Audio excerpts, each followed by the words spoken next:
Hello प्यारे बच्चों, कैसे हैं आप सब। उम्मीद करती हूँ आप सब बहुत अच्छे होंगे। आज हम लोग मैथ्स क्लास 12 का इंट्रीगेशन पढ़ेंगे, जिसे हिंदी में समाकलन कहते हैं। तो आज हम लोग अपना टॉपिक स्टार्ट करते हैं। वीडियो में पूरा इंट्रोडक्शन लेंगे समाकलन के बारे में। इस 7.1 को कैसे में क्या होता है, जैसे अगर कोई फंक्शन दिया है, हम लोग का कोई फंक्शन दिया है और उसका अवकलन हमें ज्ञात हो, ठीक है। कोई फंक्शन था जो कि अवकलन का है, हमें उसका ज्ञात है, तो उसमें अगर उस फलन को ज्ञात करना हो, जो फंक्शन पहले से दे रखा था उसका अवकलज दिया है, तो वो अगर वो अवकलज का हमको फंक्शन ही ज्ञात करना हो तो हम लोग इसकी हेल्प से, किसकी, इंट्रीगेशन की हेल्प से हम लोग उस फंक्शन को ज्ञात कर सकते हैं। और इसका यूज़ मतलब कि क्षेत्रफल निकालने के लिए भी किया जाता है, ठीक है। अब यहाँ पे हम लोग जान लेते हैं कि समाकलन कितने प्रकार का होता है। तो समाकलन हमारा यहाँ पर दो प्रकार का होता है, एक होता है निश्चित समाकलन और दूसरा होता है अनिश्चित समाकलन। देखते हैं इंट्रीगेशन कितने टाइप के होते हैं। फर्स्ट होता है हमारा और दूसरा है हमारा समाकलन।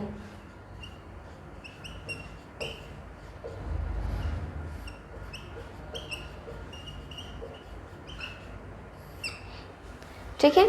अनिश्चित समाकलन को इंग्लिश में इनडेफिनिट इंट्रीगेशन बोलते हैं। क्या बोलते हैं? इनडेफिनिट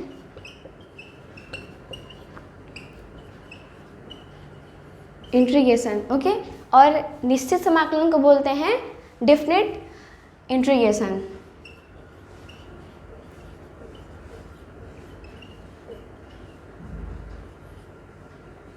ओके, चलिए तो हम लोग अनिश्चित समाकलन और निश्चित समाकलन कैसे जानेंगे कि किसको बोलते हैं, ठीक है। तो हमारा जो समाकलन का पहले जो साइन होता है वो सब वगैरह देख लेते हैं, उसके बाद मैं आपको बता दूंगी कि अनिश्चित समाकलन और निश्चित समाकलन को कैसे पहचानेंगे, है ना। क्योंकि अगर इस टाइप के क्वेश्चन आएंगे तो हमें पता तो होना चाहिए कि किस टाइप के क्वेश्चन, किस टाइप का हम लोग का समाकलन दिया जा रहा है क्वेश्चन में, ओके। इंट्रीगेशन क्या होता है?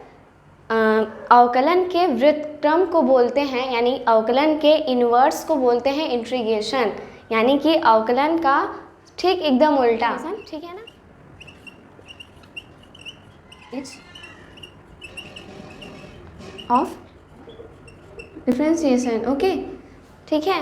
यानी कि अवकलन के व्युत्क्रम को, यानी इन्वर्स को क्या बोलते हैं? इंट्रीगेशन बोलते हैं। यानी जो हम लोग अब तक अवकलन में करते आ रहे थे, ठीक उसका उल्टा करने वाले हैं हम लोग समाकलन में, ओके। एंटी डेरिवेट का क्या मतलब होता है कि प्रति अवकलज, यानी अवकलन का उल्टा।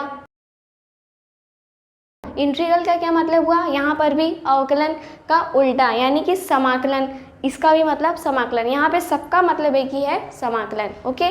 तो ये अलग अलग नाम से जाना जाता है सिर्फ। अब इंटीग्रल का साइन से एस को खींचकर लंबा कर दिए, इसको लंबा कर दिए, इस एस को इस तरीके से फैंसी स्टाइल में, ओके ना। चलिए, ये होता है समाकलन यानी इंटीग्रेशन का साइन। अब यहाँ पर कैसे होता है, जैसे कि एफ एक्स लिखा है और यहाँ पर d x equal to f x. अब इसको जानते हैं ये क्या है। यहाँ पर ये तो साइन हो गया, इंटीग्रेशन साइन। यहाँ पे एफ एक्स क्या है? कोई फंक्शन है, और dx क्या है कि किसके सापेक्ष कर रहे हैं। जैसे यहाँ पर x है, f के ये ब्रैकेट में क्या है? x है। यहाँ पर थीटा भी हो सकता है, ठीक है, y भी हो सकता है। तो यहाँ पर ये जो वेरिएबल है वहाँ पर d थीटा dy ये सब रखना है। यानी यहाँ पर ये देखा जा रहा है, ये बहुत इंपॉर्टेंट है कि किसके सापेक्ष हम लोग समाकलन कर रहे हैं, ये चीज़ बहुत मेन है। यहाँ पर एक हम लोग कांस्टेंट, उसके बाद c ऐड करते हैं। अब ये c कहाँ से आया, कैसे आया, इसको हम लोग आगे देखते हैं कि ये c कांस्टेंट कैसे आता है। हमारा इक्वेशन क्या दे रखा था?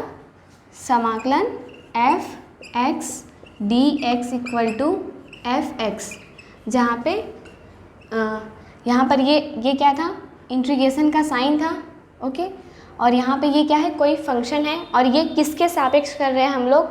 समाकलन। जैसे अवकलन में करते थे तो यहाँ पर d, यहाँ पर कोई फंक्शन होता था और बाई डी एक्स, तो यहाँ पे ये चीज़ रिप्रेजेंट कर रहा है कि ये किसके सापेक्ष हम लोग समाकलन कर रहे हैं या अवकलन कर रहे हैं। यहाँ पे तो अवकलन कर रहे हैं और यहाँ पे समाकलन, तो किसके सापेक्ष किया जा रहा है? यहाँ पे कुछ भी वेरिएबल हो सकता है, अपना नाम ही रख लीजिए, ठीक। चलिए अब देखते हैं कि ये c कांस्टेंट आया कैसे, ये कैसे ऐड हो रहा है। तो हम लोग इसको एक एग्जाम्पल की हेल्प से समझने की कोशिश करें। हमारा एग्जाम्पल क्या है, ले लेते हैं, बहुत बेसिक सा एग्जाम्पल, सबको पता होगा। चलिए यहाँ पर लेते हैं dx² बाई dx, ये हम लोग का एग्जाम्पल है जिसकी हेल्प से हम लोग समझेंगे कि ये c कांस्टेंट, इंटीग्रेशन कांस्टेंट कैसे आता है।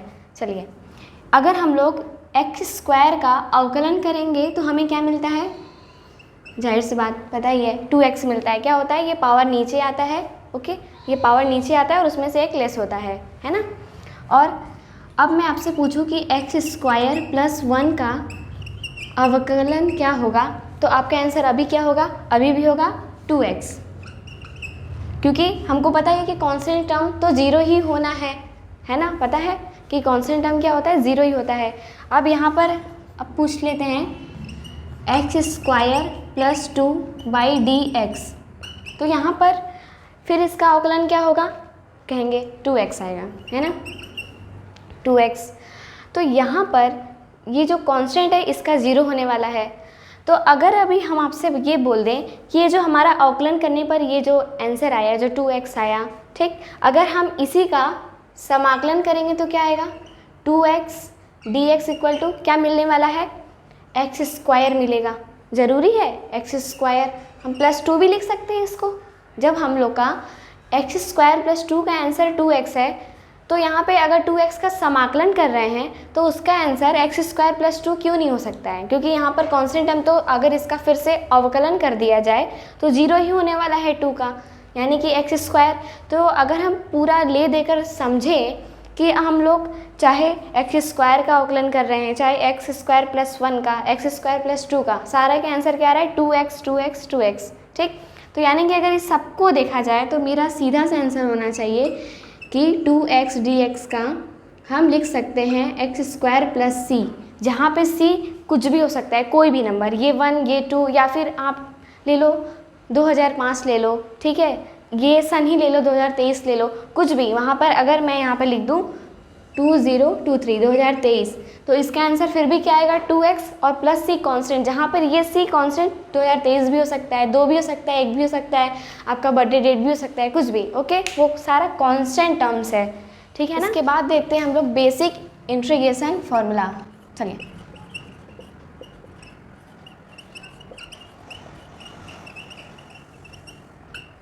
स्टार्ट करते हैं। देखिए अपना ध्यान पूरा क्लास में रखिएगा, फिर ये टॉपिक आपको बोरिंग नहीं, बहुत मज़ेदार लगने वाला है। जैसे अवकलन को हम लोग बहुत फन के साथ करते हैं, वैसे ये समाकलन भी है, ठीक है ना। यहाँ पर अगर हम 1 dx, ठीक है, इसका इंटीग्रेशन निकालना है तो इसका आंसर क्या होगा,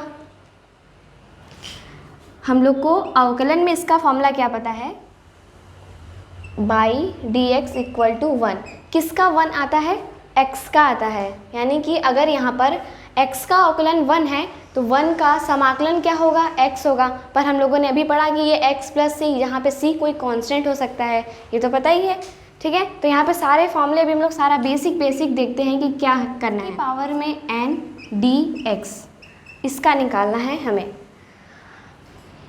क्या होगा, थोड़ा सोचिए, वैसे तो बताने के लिए मैं ही, पर सोचिए फिर भी।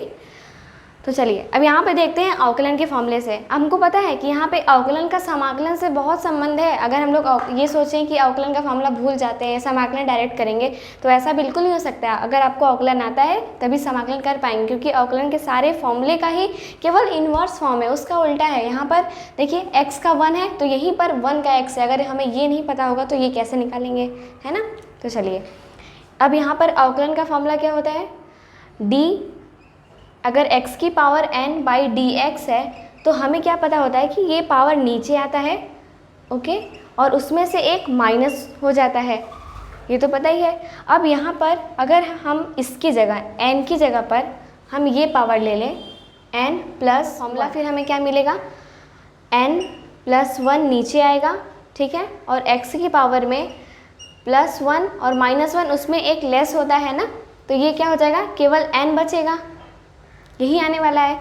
अभी हम लोग अगर इसका एक बार इस जो आंसर आया है उसका हम लोग समाकलन कर देंगे तो क्या मिलेगा, हमको यही वाला हिस्सा मिलने वाला है, हमको पता ही है। अगर इसका आंसर ये है तो इसका यही मिलेगा समाकलन करने पर। चलिए तो अब वहाँ पर हमें क्या लिखा है, x की पावर में n, तो अगर यहाँ पर x की पावर n है, ये वाला टैग ले लें, n + 1, अब यहाँ पर तो हमें x की पावर n केवल चाहिए, इसका कोई काम नहीं है इतने वाले हिस्से का, तो ये कहाँ चला जाएगा, इसके बटे में चला जाएगा। ये कॉन्सेप्ट आया समझ में, आया समझ में कि नहीं, ध्यान से देखिएगा, फिर से बता दे रहे हैं। अगर यहाँ पे x की पावर n था तो हमें पता था कि n नीचे आता है और उसमें से एक पावर कम होता है, किसमें, डिफरेंशिएशन में, यानी कि अवकलन में। अब यहाँ पर x की पावर में n+1 है, तो तब क्या होगा, वही चीज़ x की पावर में जो n+1 है वो नीचे आएगा और उसमें से एक पावर कम हो जाएगा, वही किए हैं। अब यहाँ पर हमारा समाकलन में क्या पूछा है कि x की पावर 1 का dx क्या होगा, तो यहीं से निकालेंगे, इसका करेंगे समाकलन। तो x की पावर n हम लोग जब ले लिए जो हमें यहाँ पर चाहिए, तो यहाँ पर इसका आंसर क्या है, x की पावर में n+1, और जो ये टर्म जो बच रहा है, जो इसका हमें काम नहीं है, वो कहाँ चला जाएगा, इसके बटे में। वही चीज़ को बस मैंने वहाँ लिखा है, देखिए x की पावर में n+1/n+1। अगर ये कॉन्सेप्ट आपको क्लियर है तो जल्दी से इस सेशन को लाइक कर दीजिएगा, भूलिएगा नहीं। चलिए, x की पावर में n+1/n+1 और कांस्टेंट c मिलेगा। अवकलन में हम लोग का एक पावर लेस होता है और समाकलन में एक पावर क्या होता है, हाई होता है। 3 की ओर बढ़ते हैं, क्या है, d sin x/dx हमें क्या मिलता है, पता है, ये अवकलन है, ठीक, क्या मिलता है, cos x मिलता है। अब हम पूछें कि अब इसी का हमको क्या करना है, समाकलन करना है, तो समाकलन cos x dx हमें क्या देगा, जब साइन cos दे रहा है अवकलन का, तो समाकलन में ठीक उसका उल्टा cos का क्या हो जाएगा, sin x plus d cos x/dx। यहाँ पर जो हमारा c वाला सारा टर्म्स होता है ना, वो अक्सर हम लोग को माइनस में आंसर देता है, ठीक है। तो अगर साइन का cos है तो cos का sin x, क्योंकि जो c वाला टर्म्स अक्सर होता है वो क्या हमें माइनस में आंसर देता है।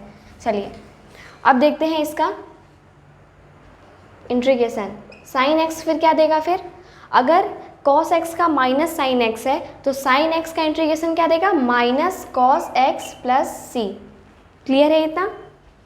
पांचवा, d/dx tan x क्या देगा हमें, सही, sec स्क्वायर x देगा, तो इसका इंटीग्रेशन क्या देगा,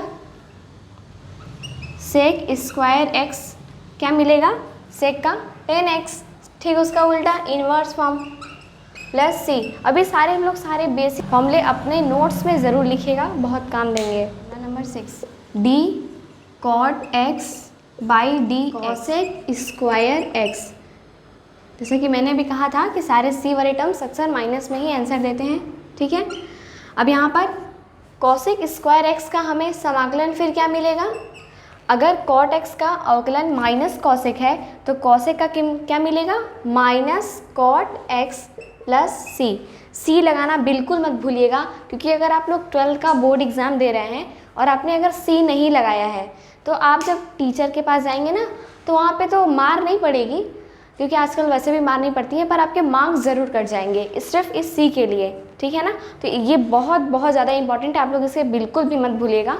ये प्लस c कांस्टेंट कैसे आया मैंने आपको बताया भी है, ठीक है, तो इस चीज़ को बिल्कुल मत भूलिएगा। फॉर्मूला क्या है, d sec x dx sec x tan x। तो अब हम लोग का इसका इंटीग्रेशन करेंगे तो क्या मिलेगा, sec x tan x का इंटीग्रेशन करने पर क्या मिलने वाला है हमें,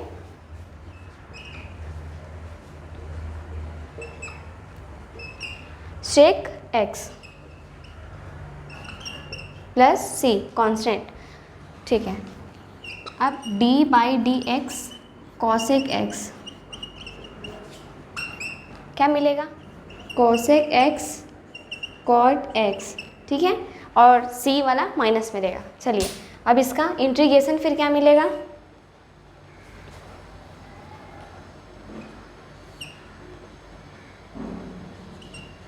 cosec x cot x का इंटीग्रेशन हमें क्या मिलने वाला है, माइनस cosec x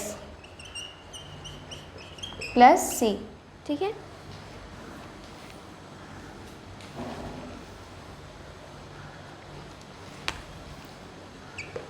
क्या है, d e की पावर में x/dx क्या देगा, हमें इसे पता है ये बहुत ज़िद्दी होता है, हम ही लोग की तरह ये बहुत ज़िद्दी है, जो काम हमें नहीं आता है वही हम ज़्यादातर करना चाहते हैं, है ना। तो इसका क्या मिलेगा, e की पावर x। अब इसका इंटीग्रेशन क्या मिलने वाला है फिर, e की पावर x dx का क्या मिलेगा, सेम मिलेगा, e की पावर x, बस यहाँ पे प्लस c ऐड होगा जो कि c क्या है, कांस्टेंट है। चलिए, और हमें एक log फंक्शन पता है, d log x by dx क्या मिलेगा। अब इसका हमें पता है, इसका अवकलन क्या होता है, 1/x होता है। तो यहाँ पर इंटीग्रेशन फॉर्म में क्या मिलेगा, 1/x dx का इंटीग्रेशन क्या मिलने वाला है हमें, log x, जिसको ln भी बोल सकते हैं, log x प्लस c, ठीक है, ln, जिसका बेस e है।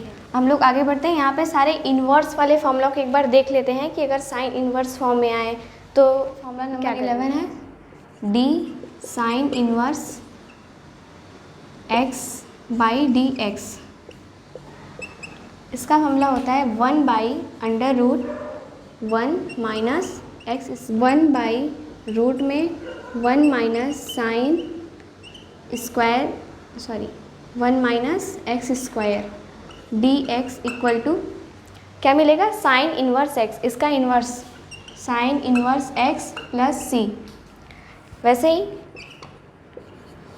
कॉस इन्वर्स का क्या मिलेगा, कॉस वाला सिर्फ यही माइनस में हो जाएगा, बाकी सब कुछ साइन के जैसे ही है, 1 माइनस एक्स स्क्वायर, यहाँ पर क्या हो जाएगा 1/√में 1 माइनस एक्स स्क्वायर, ठीक, यहाँ पे dx लिखना मत। चलिए, कॉस इन्वर्स का फॉर्मूला है माइनस में 1/√x स्क्वायर। तो यहाँ पर अगर इसका हम लोग समाकलन करेंगे तो क्या मिलने वाला है, minus cos inverse x plus c 13 d/dx tan inverse x। हमें इसका पता है फॉर्मूला 1/1 प्लस एक्स स्क्वायर, ठीक है। अब इसका इंटीग्रेशन हमें क्या मिलेगा फिर, 1/1 plus x square dx equal to tan inverse x plus c। Formula number 14 क्या है, cot इन्वर्स x d/dx, ठीक है। इसका क्या होता है, जो tan इन्वर्स का होता है बस वही क्या होता है, माइनस में होता है, 1 प्लस एक्स स्क्वायर। अब इसका इंटीग्रेशन करेंगे तो क्या हमें मिलेगा, 1/1 plus x square dx equal to क्या मिलने वाला है, cot इन्वर्स। पर हमें कॉट इन्वर्स किस में मिलेगा, माइनस में मिलेगा, क्योंकि इसका अवकलन क्या है, माइनस में है, तो समाकलन यहाँ पर माइनस में मिलेगा और प्लस c कांस्टेंट ऐड होगा। उसके बाद है formula number 15, d/dx sec square x, sec inverse x 1/x square minus 1। इसका समाकलन करेंगे तो क्या मिलेगा, 1/x square minus 1 dx equal to sec inverse x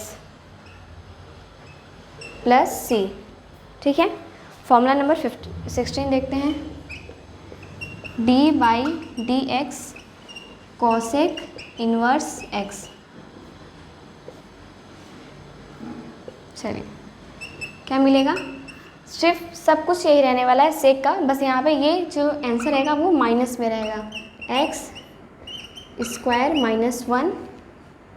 अब इसका इंटीग्रेशन करेंगे तो क्या मिलेगा, यही चीज़ यहाँ रहेगा और ये माइनस में कॉसेक इन्वर्स x मिलने वाला है।